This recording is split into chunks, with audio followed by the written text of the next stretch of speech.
Bom dia, meu Brasil, marqueteiros de plantão, acordando cedo para trocar essa ideia com a gente. Muito obrigado a todo mundo. Hoje nós estamos com a Irene de volta, Repeteco V2. Muito obrigado, Irene, por voltar aqui e para a gente bater um papo sobre esse assunto encantador que é a criatividade. Nossa, eu é que agradeço. Vocês já me deram mais alguns minutos para falar. Eu acho sensacional, gente. Obrigada pelo convite e poder participar aqui com mais uma abordagem sobre o processo criativo. Boa. Pessoal, reforçando a nossa mensagem, a gente está com o objetivo nessa jornada de webinars de falar sobre marketing, trazer pessoas protagonistas, seja em digital, seja em criatividade, seja em performance, em e-commerce, pareando com pessoas que estão fazendo coisas muito legais no mercado, que têm experiência, para a gente ter um bate-papo rápido, porque são 45 minutos e é intencional de ser rápido, porque o tempo de vocês é muito precioso, mas ao mesmo tempo com uma certa profundidade, com um conteúdo que eventualmente gere reflexões em todos e ajude a gente no nosso dia a dia no trabalho de marketing. Novamente, eu agradeço muito, a gente está vivendo um momento que, como diz a Irene, se você abre uma geladeira, sai uma live. E nós estamos aqui com a nossa live fazendo a cada 15 dias, remando. E eu agradeço o tempo de vocês em terem escolhido, dentre todas da geladeira, a nossa, para dedicar aí a sua sinapse por um tempo. Valeu! O bate-papo de hoje é sobre criatividade novamente. Quando a gente fez o bate-papo com a Irene há um mês atrás, a gente foi na questão-chave se criatividade dá ROI ou não. E por A mais B, a gente trouxe aqui, do meu lado eu trouxe gráficos, do lado da Irene ela trouxe cases, e a gente conseguiu, espero que mostrar que sim, não há outro caminho para a comunicação a não ser a criatividade, e que sim dá ROI. As empresas classificadas como mais criativas pelo indicador da McKinsey, elas tiveram maior retorno para o acionista, maior performance de receita e margem. Então, batido aquele ponto de que criatividade dá ROI, então surgiu uma vontade nossa de conversar com vocês sobre processo criativo. Então tá, já que ela dá retorno, como fazê-la? Como incentivá-la? Como eu também, indivíduo, me tornar mais criativo?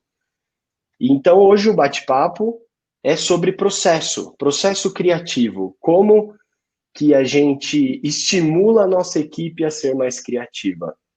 E para mim é uma honra eu estar com a Irene, porque ela é criativa, ela veio dessa escola, né, de redação criativa e já fez várias e várias campanhas sobre fralda, sobre outros negócios, né? Ela tem uma experiência muito grande e então vamos lá, tá? Eu vou fazer uma introdução.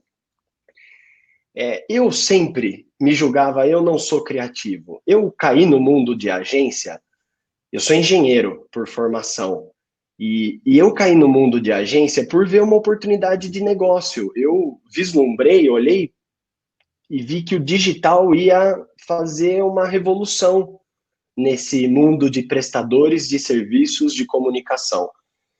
E aí eu resolvi empreender sem saber exatamente tudo que eu ia enfrentar. E uma das coisas que eu enfrentei ao longo desse período é a questão da criatividade. E eu muitas vezes me coloquei essa frase limitante. Eu não sou criativo. E o meu aprendizado e a minha lição é todo mundo é criativo. Todo mundo tem isso.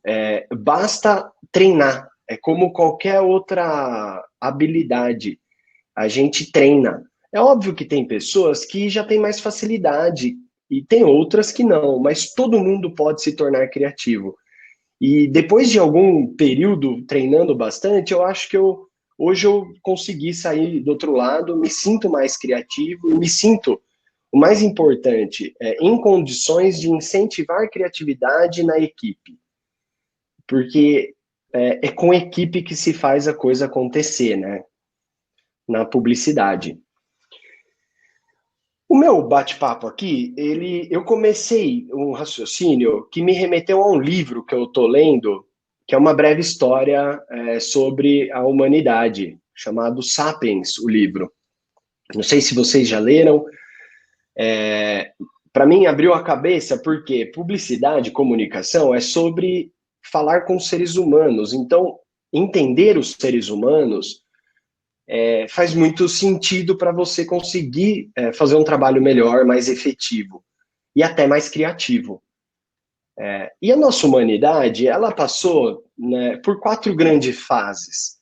A gente, no início, caçador, coletador, depois agricultor, depois veio a era industrial, e agora nós estamos na era digital.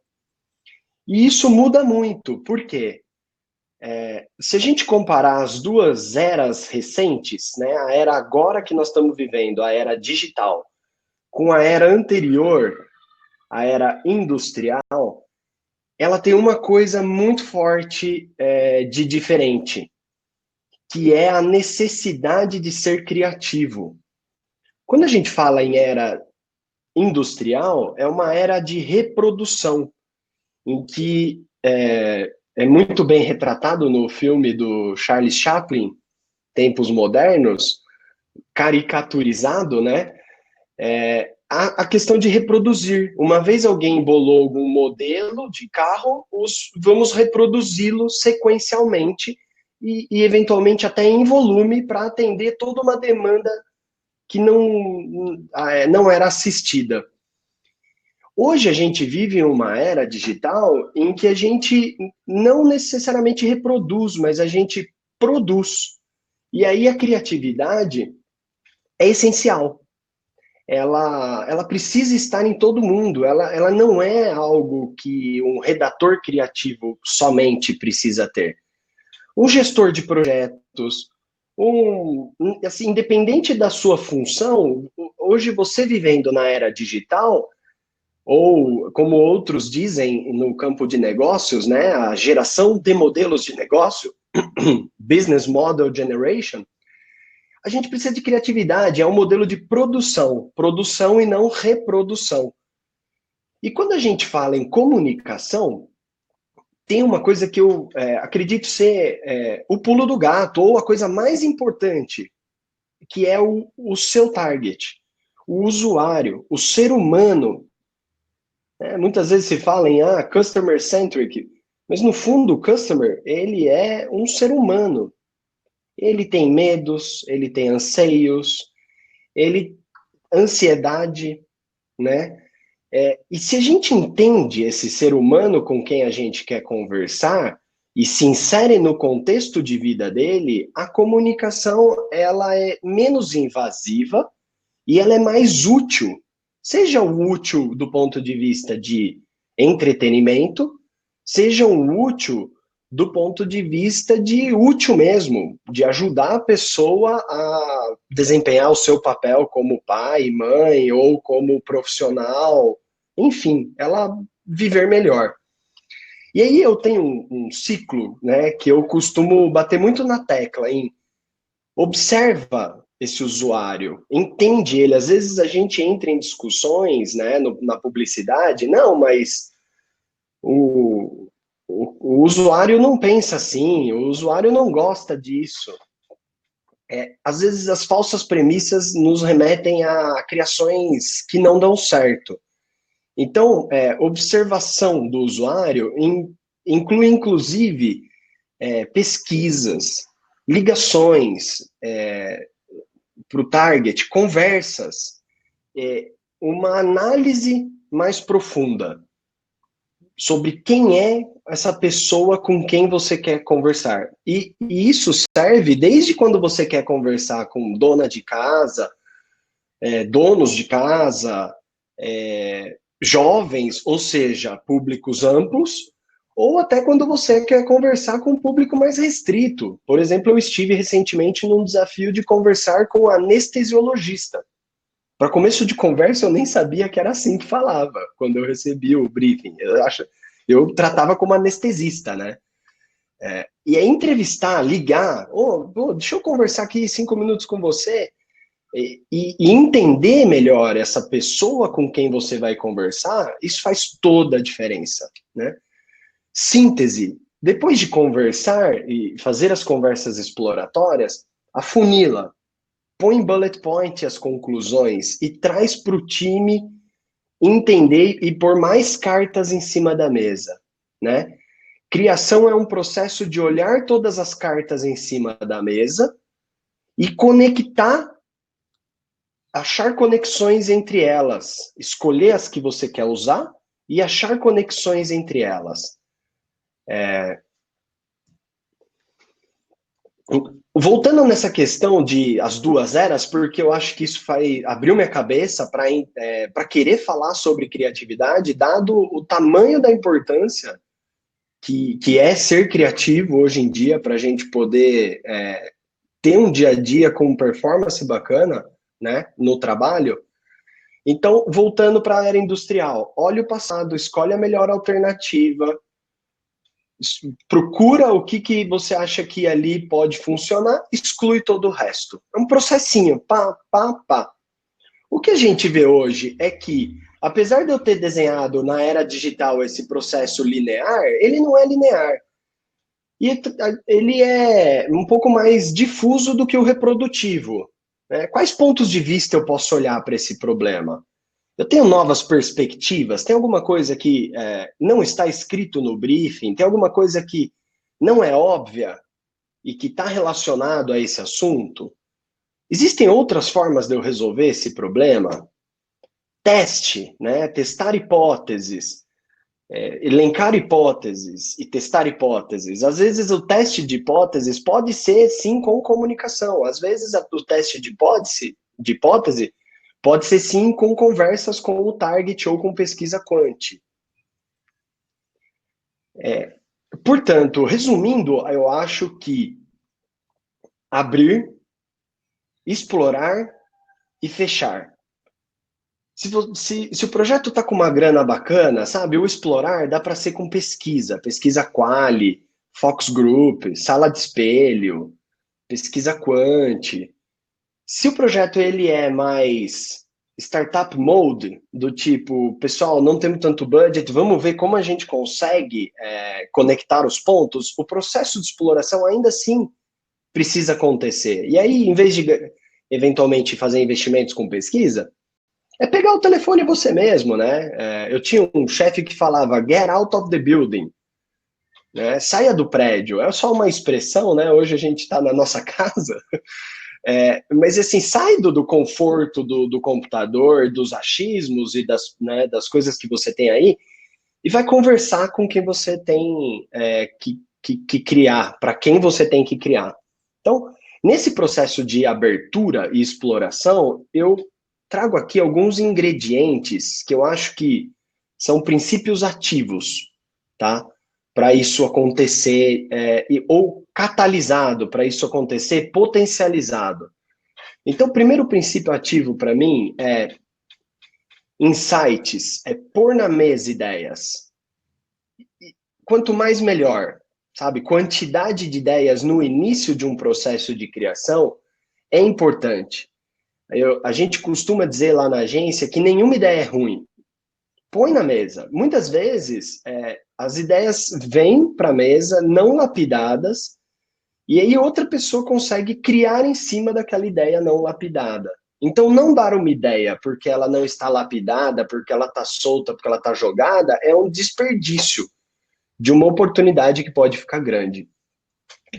Segundo ingrediente é empatia, porque sem empatia também fica difícil o processo de criação. Se ficar um processo de julgamento, Não, nada a ver, você não entendeu o briefing. Não, o target não pensa assim. Não. Aí eu acho que a gente começa a podar e aí a gente não fez o processo anterior, macro, de abrir, explorar para depois fechar. Deixa para fechar no final. Não fica, né, não ficarmos tentando fechar as possibilidades no começo de um brainstorming, no começo de um processo criativo. Reframe de problema, eu acho isso fantástico. Às vezes a gente olha para uma coisa e consegue ver outras possibilidades, né? Por exemplo, a LGPD está aí, caiu no nosso colo, vamos nos adequar, vamos trabalhar nisso. Pô, tem uma possibilidade de se posicionar como uma marca, reframe o problema, tá? Isso, em vez de ser uma obrigação legal, isso pode ser uma oportunidade de eu me posicionar como, não como compliant, mas como respeitoso ao meu cliente. Durante toda a jornada, eu ir avisando ele o que eu vou fazer com os dados, de forma que ele queira dar os dados, porque eu sou uma empresa transparente, né?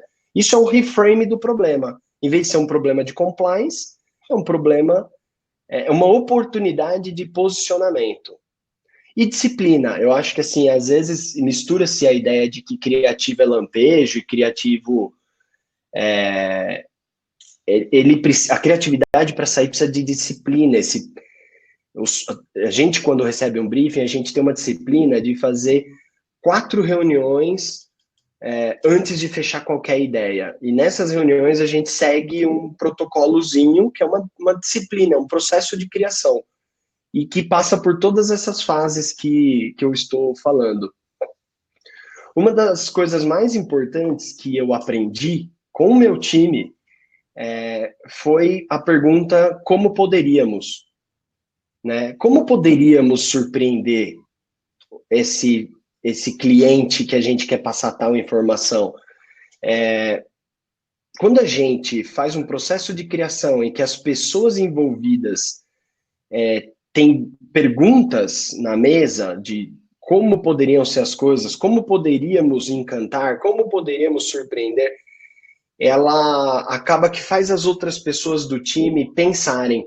Quando você joga afirmações na mesa, às vezes você retrai o time e às vezes você ancora o time a pensar naquela sua afirmação. Então, eu gosto muito de começar, muitas vezes, com perguntas. Né? A pergunta faz o ser humano pensar. Por fim, e aí tem muito um aprendizado que eu tive com o mundo de startup e tecnologia, mas que serve, acho que, para tudo. Prototipar. Serve para a nossa vida, né? Eu sou um protótipo do meu amanhã, como pessoa. Às vezes, tentar ter a coisa perfeita para depois pôr na rua, você deixa um processo de aprendizado que a prototipação te traz, né? Então, trago aqui essa última provocação de, dentro de processos criativos, prototipar. Não deixem isso exclusivamente para o campo da tecnologia. Tragam para a publicidade, tragam para o seu dia a dia. Né? Prototipar. Eu comecei essa jornada de webinar sem saber exatamente onde a gente ia parar. E eu convidei um cliente, foi o meu primeiro webinar, o Rafa Leitão, da GE, e foi um protótipo. Pô, vamos testar, vamos ver o que vai acontecer. E com isso eu vou aprendendo, a gente foi aprendendo no processo e vai tentando refinar para fazer uma entrega melhor. Passo a bola aí, meus 10 minutinhos de introdução, passo a bola para a Irene, a nossa rainha do assunto, para eu ouvir e aprender também junto com vocês. Pessoal, mandem perguntas, eu vou lendo elas, e como vai ser um bate-papo, a Irene vai bater um papo sem PPT, a gente pode ir conversando e eu trago as perguntas para ela e vamos embora. Valeu! Obrigada, Fred. Gente, eu queria aproveitar, o Fred já deu vários ganchos sobre processo criativo, né? Desculpa. O que eu queria lembrar é resgatar uma coisa que eu falei no nosso último bate-papo, que comunicação, normalmente a gente fala que comunicação não é o que eu digo, é o que o outro entende, né? No caso de comunicação de marca, é muito mais importante não o que a marca tem a dizer, mas sim o que o target da marca quer ouvir, tá? E aí é onde o Fred estava falando sobre insight, né? Ou seja, quando eu encontro algo que o meu target quer ouvir, né? Sobre alguma dor, alguma angústia que eu vejo que a minha marca tem o que falar a respeito, aí é o que a gente fala que deu match, né? Em comunicação. Ou seja, eu me aproveito deste insight, tá? Para construir toda a minha comunicação. Por isso que eu queria alertar uma coisa extremamente importante. O processo criativo não começa na criação. Tá? Normalmente todo mundo fala, processo criativo, o desafio aristotélico da página em branco. Gente, a página não chega em branco para a criação. Ela já vem cheia de informação.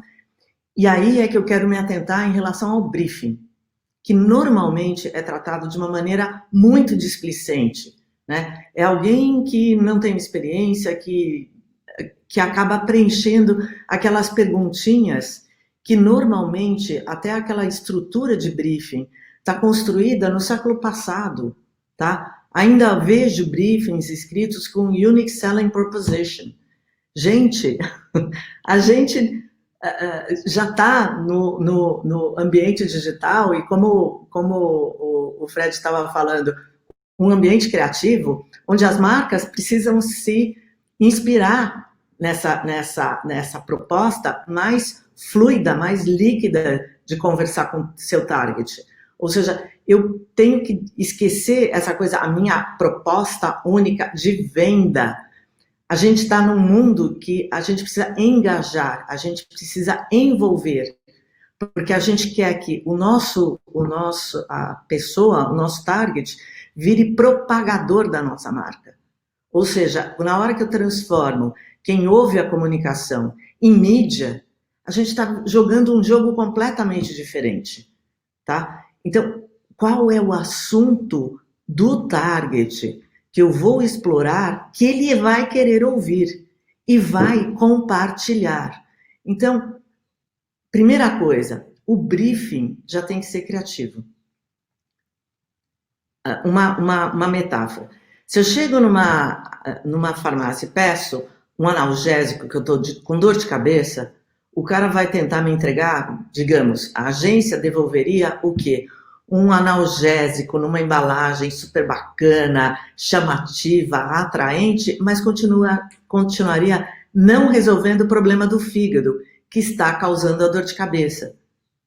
Então, quando às vezes a gente coloca no briefing qual é o problema, qual é o desafio que a agência tem para resolver, às vezes a gente tem que tomar um passo anterior e falar, esta dor de cabeça está sendo causada por que motivo? Tá? Quando eu já começo a olhar para o meu problema, o meu desafio, de forma criativa, eu já comecei um bom processo criativo. Principalmente, se eu consigo colocar um insight, que depois pode ser até evoluído com pesquisas qualitativas, aqui tem um cheirinho interessante de coisas que podem ser um insight fértil, tá? A agência vai explorar isso. Então, a gente já precisa pensar que realmente o processo criativo começa no briefing e não lá na criação. E como é que ele continua? Ele continua já com que pode ter a participação da criação, mas ele continua com o próprio planejamento, tá? Que vai estruturar esse processo, que vai se aprofundar no insight, que vai buscar formas diferentes e aí desenhar a estratégia criativa para aí fazer o creative brief para a agência, para a criação. O creative brief já é uma coisa muito focada, já tem um insight estruturado. A gente estava até comentando antes, né? Quantas vezes eu era uma pessoa de criação que eu amava estar em todos os grupos de pesquisa, até hoje faço isso, né? Ontem à noite eu estava acompanhando grupos de pesquisa. E quantas vezes você ouve palavras, e essa é a cabeça criativa, como funciona, às vezes algumas palavras que desordenadamente as pessoas falam, e você aglutina aquilo numa frase, e de repente você sai de um grupo de pesquisa já com um conceito de campanha. Tá? Então, é fundamental a gente ter esse frescor do target da gente falando. Tá? E isso ser passado de maneira extremamente correta e focada para a criação. Né? Essa coisa de briefing é tão importante que eu falo que fazer as perguntas certas é meio caminho andado para as respostas. Né? E fazer as perguntas certas é fundamental no processo criativo. Tá? Eu dou tanta ênfase nisso, quer dizer, eu já liderei times globais, de projetos globais, de marcas internacionais e tudo. Então, quando a gente começa o processo com as perguntas, a gente vai trabalhando todo o processo de uma maneira muito mais rica, muito mais inspiradora, tá? E é isso, você não deve passar certezas, você deve inspirar a tua equipe a abrir a cabeça e não fazer e executar o que eu estou dizendo, tá? Clientes que pedem para a agência executar, clientes que estão desperdiçando a contribuição que a agência tem a dar, tá? Então, algumas coisas que eu coloco para vocês, né? Porque tem pessoas não só de criação que podem estar me ouvindo, mas também clientes, de como melhorar o processo criativo, a resposta criativa, tá? E a resposta criativa é da pergunta criativa que você está fazendo para a agência, tá? Então, quanto melhor a pergunta que você está fazendo para a agência, quanto melhor o pedido que você está colocando dentro da sua agência, melhor a resposta. Isso para mim ficou tão claro em mais de 40 anos de profissão, né? Que uma das coisas que eu faço na consultoria hoje com os meus clientes é um treinamento de briefing. A outra coisa que eu faço dentro da consultoria é um treinamento de analisar e avaliar boas ideias. Porque quando a agência apresenta, a tendência da gente é dizer, eu gosto ou não gosto.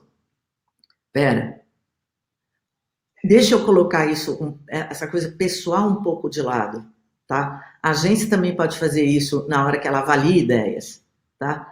Que é a questão de quão pertinente esta resposta criativa tem ao target, tá? Outra coisa importante, na hora que eu falo isso, a gente já está no final do processo. Eu queria voltar para o meio do processo. Então, eu tenho um bom briefing, eu tenho um bom insight, eu tenho uma boa estratégia criativa para jogar na criação, que às vezes a criação, no meu caso, eu sempre já trabalhava junto com o planejamento, a gente dava as mãos e trabalhava essa coisa juntos, tá? Quando... Fala, Fred. Te fazer uma perguntinha para a gente aproveitar que vem uma pergunta bem legal do Diego. Legal. Como que a gente pode exercitar e estimular que o time e a gente faça essas perguntas corretas? Bom, a primeira coisa é já estar aberto a fazer perguntas, né? Ou seja, quando eu recebia, digamos, um briefing como diretora de criação, diretora regional de criação América Latina, eu recebi o briefing e a primeira coisa que eu fazia é, tudo isso está certo? Tudo isso é verdadeiro? Então, é uma brincadeira que eu faço com um dos anúncios da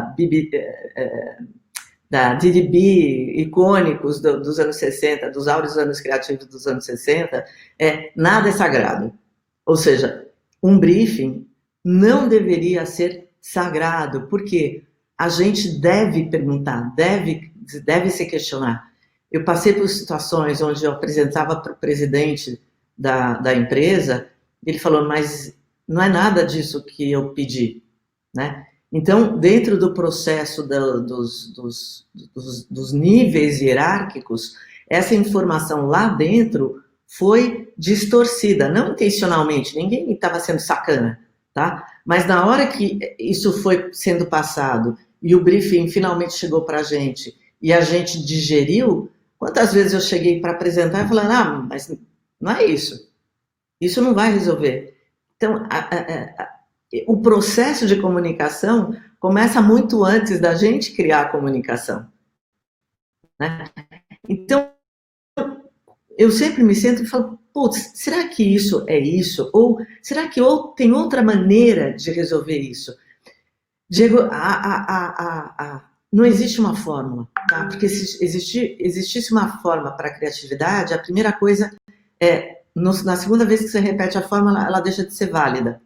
Eu já vi que a minha conexão caiu, hoje parece que o Wi-Fi não vai me ajudar muito, mas eu espero que vocês continuem me ouvindo. Então, na hora que eu repito a fórmula, eu já vou gerar a mesma coisa. Então, antes da fórmula, pensa nas perguntas, tá? E para isso não tem fórmula, você precisa ler e avaliar aquela informação que você está recebendo. Avaliar se tem uma outra informação que você precisa, tá? Checar todas essas questões. E como depois, passo seguinte é, ok, criação, essas são as cartas que tem na mesa, tá? Essas são as informações. E aí é onde o processo vira caótico. Eu brinco que o processo criativo é o caoticamente organizado ou organizadamente caótico. Na hora que as cartas estão na mesa, ou seja, as informações interessantes estão na mesa, como é que você organiza aquela informação, tá? E aí é a parte do caos. Sendo que eu vou ainda acrescentar mais layers nesse caos. Então, em cima dessa mesa, estão as informações do briefing que foi processado pelo planejamento, com insights e tal. Ok, eu tenho todas essas informações. Só que os outros layers são todas as experiências de vida de cada uma das pessoas que faz parte, que tá ali ao redor dessa mesa. Então, é quase que um processo 3D, é quase que um puzzle 3D, onde existem peças que estão em cima da mesa que são visíveis. E outros layers, lá embaixo, da experiência de cada um. Eu usei um case interessante da última vez, que eu adoro, né, do Dortmund Concert Hall, que eles produziram leite, né? O leite produzido pelas vacas que ouviram música, né? E as vacas produzem mais leite quando elas ouvem música. Imagina que você está nessa mesa onde tem as cartas de como resolver a falta de frequência para a sala de concerto em Dortmund, tá? As pessoas estão deixando de ir, a música sinfônica está perdendo relevância,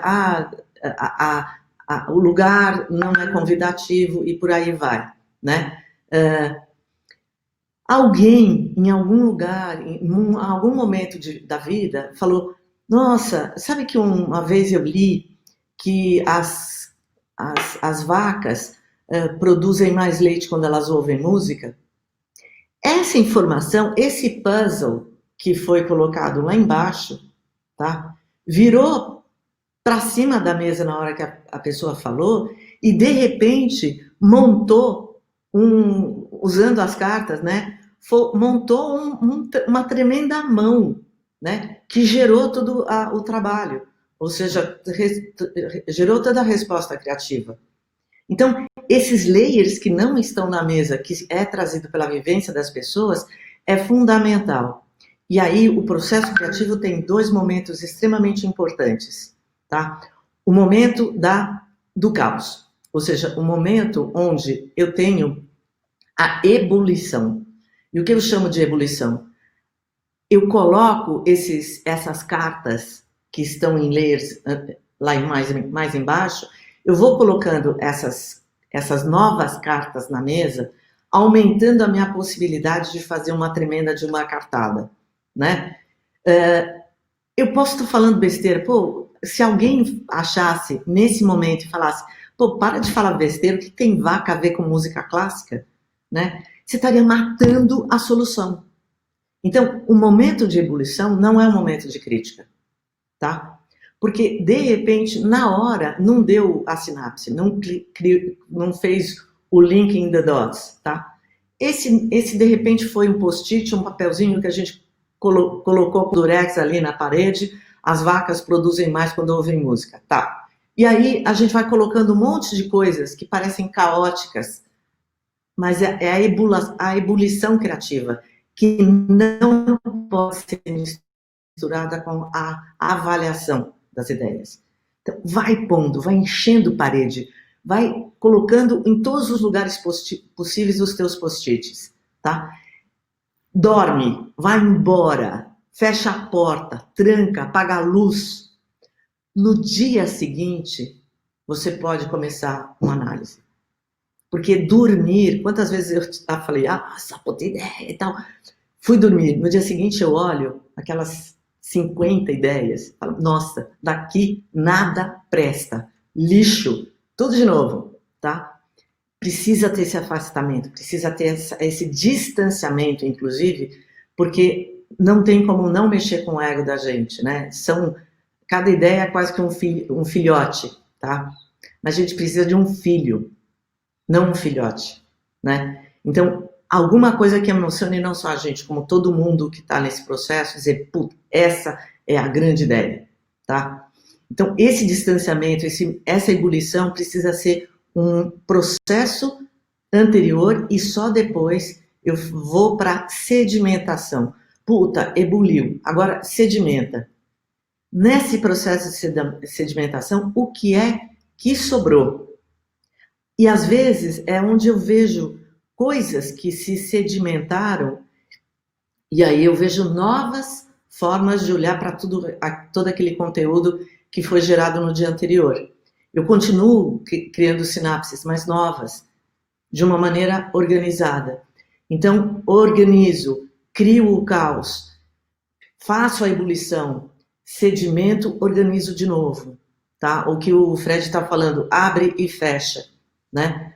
Eu gosto de ser mais caótica, porque na vivência dos processos criativos, assim, a gente dispara para tudo quanto é lado e tá tudo valendo, tá? E outra coisa que eu acho que eu passei por muitas agências, né? E é interessante como, às vezes, olhando para trás, você analisa que você conseguiu ser mais criativa em algumas agências e não tão criativas em outras, tá? Onde você percebe que o ambiente estimula você, é o que a gente fala hoje dos ambientes de startup, que hoje estão refletindo em grandes empresas multinacionais, né? O ambiente ajuda a troca. Às vezes eu entrava dentro da agência e via todo mundo com os seus fones na frente de um computador e ninguém se falando dentro de equipes criativas. Eu falei, gente, não é por nada não, a tecnologia legal ajuda, mas a troca é fundamental. E não é a troca com o que o Google me responde, porque ele vai me responder cada vez mais o que eu estou buscando. O que eu estou buscando já é focado. Então, o ambiente é fundamental. Então, pergunta que eu faço, de novo, não estou dizendo tenha um ambiente criativo. Como é que eu posso inspirar mais? É pergunta. Como é que, em vez de eu dizer o que eu tenho que fazer, será que a gente, com a conversa anterior com o Fred, né, a gente pode aplicar isso para os nossos filhos também, né? Em vez de dizer, antes de sair, vai lá, sobe no teu quarto e pega um casaco, né? Que tal eu estimular a reflexão do meu filho e dizer, virou o tempo, né? Tá frio. Putz, eu acho que vai cair a temperatura, né? Você tá com a roupa que você tá, tudo bem? Você não vai passar frio? Então, eu gerar isso na pessoa, e isso é que é fundamental. Falar com o target hoje. O target está cada vez mais vacinado em receber ordens da comunicação, tá? Se você fizer perguntas para o teu target, ele vai devolver, e o legal hoje com as mídias que a gente tem, você vai poder ouvir a resposta que ele tem para te dar. E é assim que eu queria terminar o que eu tinha para dizer hoje para vocês. Boa. Tem várias perguntas muito interessantes aqui. Opa! Modelo de briefing, foi uma pergunta. Olha, às vezes a gente tem que tomar cuidado para não cair na armadilha do reprodutivo. Modelo de briefing me remete a reprodutivo, sabe? Perguntar quem é o ter no briefing, quem é o target, o objetivo do trabalho, nossos diferenciais, os diferenciais da concorrência, value proposition. São coisas que sim, são óbvias de ter num briefing. Mas modelo é algo que me remete a reprodutivo. E eu acho que cada problema onde a gente quer criar em cima é único. Então, as perguntas também são únicas e eventualmente, pode se estimular a tentar fazer um briefing personalizado para aquela situação, para aquele problema. É óbvio, passando por esses pontos que são os mais, né, tradicionais. Sim. Uma outra pergunta, essa eu já mesmo acabei respondendo. Uma outra, home office. E aí, Irene, como criar? Você falou aí do pessoal de fone de ouvido, agora nós estamos isolados, cada um na sua casa. Não, como que é isso? A gente não está ouvindo a gente mesmo, né? O interessante do home office é que a gente está aqui. A gente está fazendo home office e a gente está se ouvindo, a gente está trocando. Vocês estão perguntando, né? E eu estou perguntando para vocês, como é que vocês podem inspirar dentro do processo de vocês? Como você falou, por que eu vou adotar um modelo se eu posso pensar num briefing com perguntas inteligentes, né? Então, o home office, eu acho que foi um tremendo desafio no começo da pandemia, de que antes eu colocava numa sala, né? E vamos brainstormar, né? Vamos pensar fora da caixa, vamos ir. Como é que eu faço isso digitalmente, né? E a gente está brincando hoje que cada um na sua caixinha, como é que a gente quebra essas caixinhas? Porque fica todo mundo em quadradinhos, né? Quando a gente coloca. Mas aí é que tá, é tão interessante, porque eu acho que isso também transformou o nosso modo, né? Também de falar e ouvir, né? Quando a gente começou, não sei se aconteceu isso com vocês, eu, por exemplo, aqui, eu estou tentando olhar para onde eu sei que está a câmera, mas tenho eu aqui, né? E a gente não deixa de... Tem alguma coisa se mexendo, a gente olha, a gente quer ver se a gente está bem, se o cabelo está bacaninha, né, e tal. É super normal do ser humano.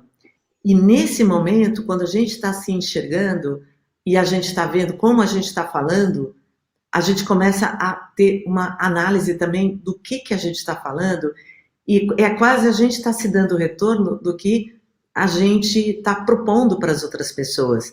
E a gente começa a também querer ouvir mais, e a gente começa a ouvir uma pessoa e analisar as expressões das outras pessoas, que, de repente, na hora que a gente está numa reunião, se eu deixo de ouvir a pessoa que está falando comigo, vai parecer que eu estou desmerecendo aquela pessoa. Hoje, a gente consegue olhar todo mundo e ver os impactos daquelas palavras no rosto das outras pessoas.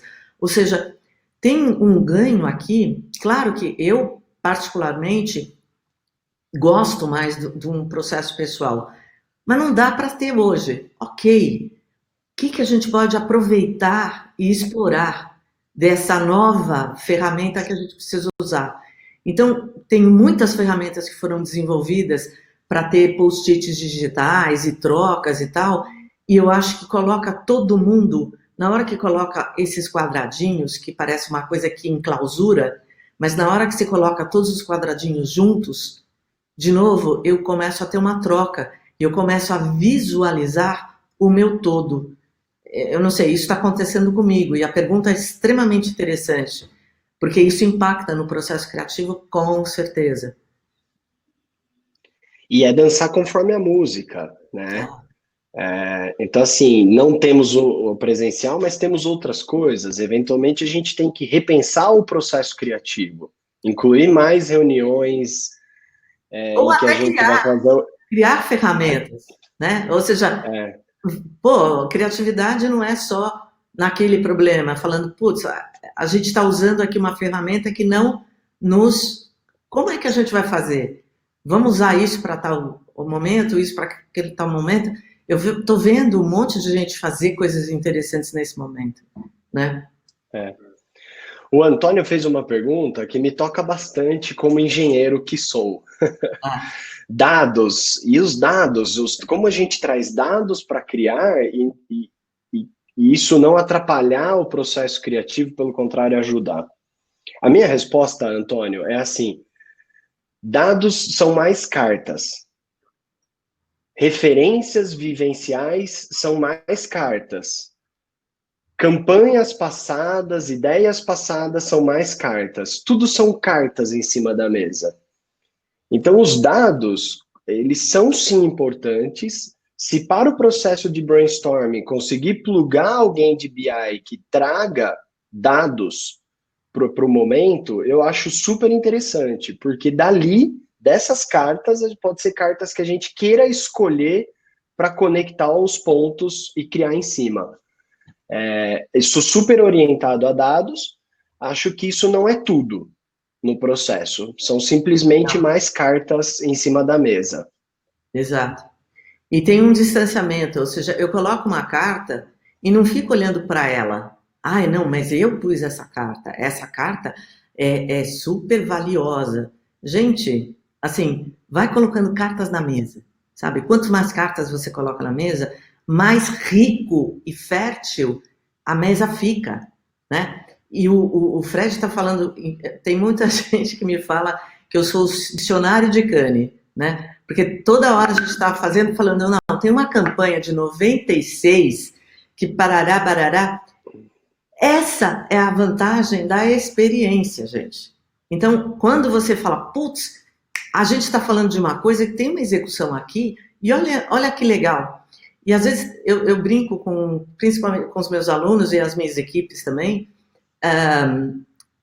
não é. Tem gente que fala, chupou aquela ideia, né? Chupar é você pegar na mesma categoria de um cliente, até muitas vezes acontece de referências de Cane, mas da mesma categoria, e eu só traduzo, tá? Para mim, como é que esse case me inspira para resolver de uma outra categoria, né? Eu estou trabalhando agora com higiene e limpeza, e às vezes eu vou buscar. Gente, eu fui buscar um case de chocolate, tá? Que tem alguma conexão, e aí que vem aquelas coisas caóticas, né? Mas tem uma marca de chocolate que recentemente falou de terceira idade, e olha como eles fizeram. Como é que eles geraram essa conexão entre chocolate e terceira idade? E como é que eu faço essa conexão desse problema específico do cliente com esse insight? Né? Então, às vezes, estudar o que os outros fizeram, como eles resolveram os seus problemas, que foram soluções geniais, eu posso me inspirar. Né? Se inspirar em ideias geniais dos outros é sensacional, né? Você trouxe um ponto que teve uma vez, quando eu comecei a agência, 7 anos atrás, Irene, Uhum. e como eu disse para vocês, assim, eu fui para empreender como agência sem nunca ter trabalhado numa agência. Uhum. Então eu fui aprendendo ao longo do processo, né? E num determinado momento eu perguntei para um estagiário que eu achava que aquele rapaz era criativo. E eu Uhum. perguntei para ele, eu falei, cara, como eu me torno mais criativo? Ele falou, você sabe que a minha professora da universidade falou que criatividade, ela fica mais fácil quando você tem muitas referências. Aí eu falei, me conta mais. E qual foi o meu aprendizado sobre o assunto? Referência, no caso, ela ilustrou as referências de Cannes. Uhum. Pô, matador ter as referências de Cannes na cabeça. Mas, no fundo, eu acho que referência é uma coisa mais ampla. Muito mais. São os livros que você já leu na vida, os Filme, filmes que você já viu, as música. piadas que você já ouviu. Tudo é referência. E a partir daquele momento, dessa conversa com esse colega de trabalho, eu me disciplinei a ter mais tempo na minha vida obtendo referências. Sejam elas referências publicitárias, sejam elas referências não exatamente conectadas, porque às vezes de uma cena de filme, de um livro, como foi agora, né? Do livro Sapiens, que não tem nada a ver com publicidade, eu consegui fazer um paralelo para esse bate-papo sobre processo criativo. Pegando o gancho, Fred, também a gente tem que pensar sempre nas bolhas que a gente vive, né? E as referências limitadas que o nosso cotidiano te dá, tá? Uma das coisas que assim, eu me desafiei há uns mais de 10 anos atrás, né? Quando eu fui fazer parte de uma plataforma digital chamada Do Lado de Cá, que foi a primeira plataforma digital criada pelas periferias, tá? E para as periferias. Então, existiam coisas para a periferia, mas feitas por um viés, né? E essa foi a primeira plataforma digital construída pela periferia, né? E eu fazia parte desse núcleo de pessoas, e eu era a outsider, né? Eu era a que não tinha nascido em periferia.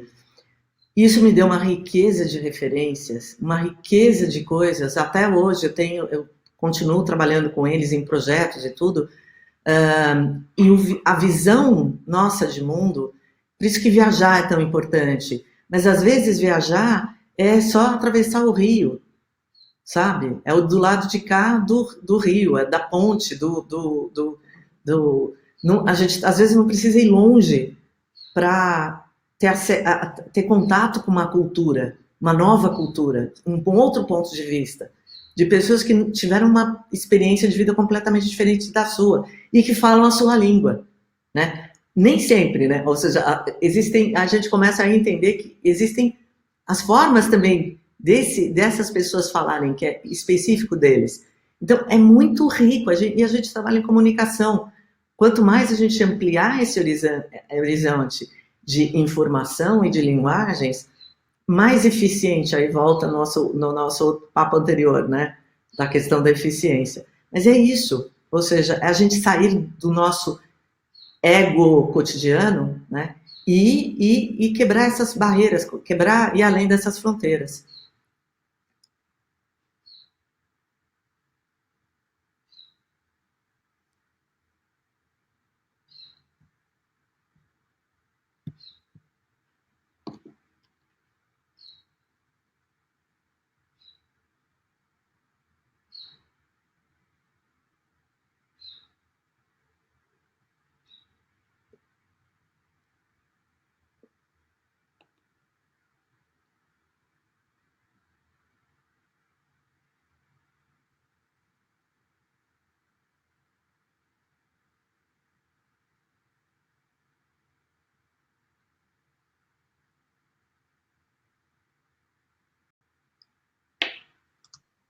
Gente, desculpa, tava falando mutado. Eu falei, gente, eu acho que eu caí e fiquei falando sozinho o tempo todo. Foi mal, foi mal, foi Aí mal, foi mal. Silêncio, eu falei, gente. Loucura, loucura, loucura. Ó, voltei, tô com o áudio. Deixa eu explicar tudo que eu falei lá. Primeira coisa, eu coloquei um form de feedback aí, tá? Quero ouvir, né, nessa história de fazer perguntas e tal, quero ouvir vocês. Tá fazendo sentido esse bate-papo quinzenal? Sugiram, se fizer sentido para vocês, sugiram assuntos e palestrantes, eu corro atrás, nesse objetivo de ter uma discussão de marketing e negócios. Coloquei também o link do próximo webinar. A gente vai trazer a Maria Augusta Orofino, uma speaker da HSM, para falar sobre inovação. Então tá aqui o link. Quem achar que está fazendo sentido, bora se ver daqui 15 dias novamente. Agradeço imensamente, Irene, você Eu estou aprendendo, fazer o webinar com você foi um aprendizado, né? A gente conversa antes dos webinars e as nossas conversas são super bacanas, são inspiradoras. A gente conecta pontos não conectáveis antes. Eu tenho 2 filhos muito pequenos e eu estou no processo de educação dos meus filhos e a gente conseguiu conectar processo de criatividade com educar A os filhos, educação. né? Né? É, então eu tenho aprendido demais. Muito obrigado, Irene, pelo seu tempo. Isso não é só você que aprende, não, meu. Com toda pessoa que eu falo, eu estou aprendendo, né? A gente realmente, na hora que a gente não aprender mais na vida, esquece, né? Então, se enterra porque você morreu. Tudo bem, o coração pode estar batendo, mas você morreu. Então, com cada palavra, com cada coisa, eu acho ótimo, eu adoro ouvir as perguntas, eu até gostaria de ouvir mais perguntas. Assim, eu devia falar menos e ouvir mais perguntas, porque essas perguntas trazem assuntos que eu não tinha pensado em abordar, né? Então, putz, é muito gostoso, é muito gostoso. Super obrigada dessa oportunidade de estar aqui. E obrigado a todos vocês pelo tempo de vocês. Exatamente. O webinar vai ficar gravado, a gente sobe todos eles no YouTube. Compartilhem para as equipes, se vocês acharem que tem aqui um bate-papo interessante. Muito obrigado e bora seguir nossa vida maluca aqui. Tchau. Tchau, tchau.